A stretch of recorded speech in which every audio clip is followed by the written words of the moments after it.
Friends, I've said it many times here at Active Self-Protection, your car is most often the most effective self-defense tool you have. Hi everyone, this is John with today's Active Self-Protection lesson that comes to us from just outside Sao Paulo in Brazil.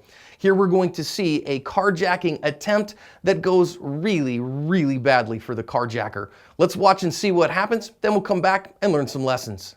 The car pulling up here is an Uber driver dropping off some passengers. That car that just went by is actually in on this as well. And now we're going to see a motorcycle with two people on it go by. Those are our perps. And as they're getting the people out of the car, the motorcyclist jumps off, announces a carjacking with a gun in his hand. The Uber driver is not having it. Gives the carjacker a tour of the undercarriage of his car, and he is out of there. And our carjacker takes a couple shots at him there, and I think he lost one of his chancla there, so he picks that one up, and they're going to ride off. Police are still looking for him as far as I know, but no good people were harmed in this one, and this one ends in about the best way that a carjacking possibly can. Man, I think it was kind of miraculous that carjacker survived being turned into a speed bump. If you like the lessons that you get here at Active Self-Protection, please make sure to hit that subscribe button and turn on the notification bells so you don't miss a lesson. In this one, I think we want to think about the pre-attack indicators that might show us having problems in a carjacking. Also about situational awareness, why it's so important, and using your car effectively to escape the danger zone.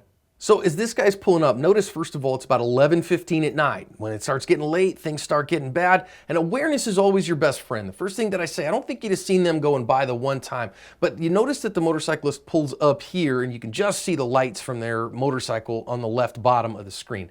And people, when they're in transitional spaces like this, especially getting in and out of a car, your attention gets sucked inside the car. That happens very regularly because you're getting your stuff, you're getting somebody paid or whatever, making sure everybody gets out okay. But you have to recognize when you're in a transitional space, and a sidewalk is a transitional space, a car when you're getting in and out of it is a transitional space, you have to be aware of your surroundings, because this is a place where you can get ambushed more easily, where things can go wrong. Now, they often don't, and that's a good thing. But to just be aware of your surroundings so that you get some time, and when you have time, you have options, is incredibly helpful. Now, once the carjacking gets announced, notice here that these two former Uber passengers both get the heck out of there. The one on the left, I think that was a man, he gets behind the door, and that was a really good choice because he can get a barrier between him and the potential attacker. The other one, who's now in the middle of the screen, I think is a woman, and she decided to head off into the wild blue yonder. Not a bad choice either, although putting a barrier between you is probably better if you can, because her safety lies in her speed and just getting the heck out of there.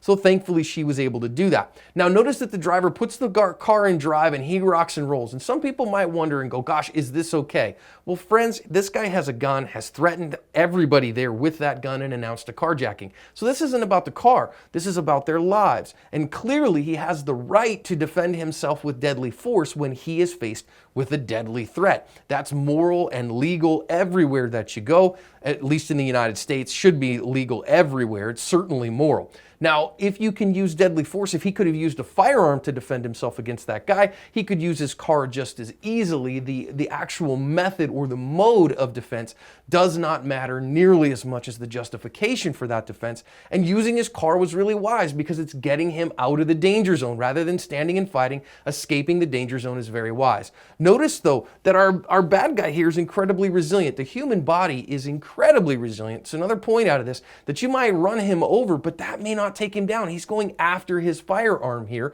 And so escaping the danger zone is the best choice. Don't stop and gloat over him or look back and see what's going on. No, if you're using your car to get out of the danger zone, put the pedal to the floor and get out of there, because you're going to see right here, he takes a shot, and I think he takes another one after this as well. So getting out of the danger zone gets you away from where he can potentially hit you with that pistol. We do know that probably 15 yards is about as far as most folks can hit reliably with a pistol. So getting more than 15 yards away as fast as you can, and then increasing that distance as much as you can, because he's on a motorcycle too, makes the best sense. All in all, really glad that this Uber driver was paying attention, really glad that he was willing to use his car, really glad that he got out of the danger zone and he covered his ass.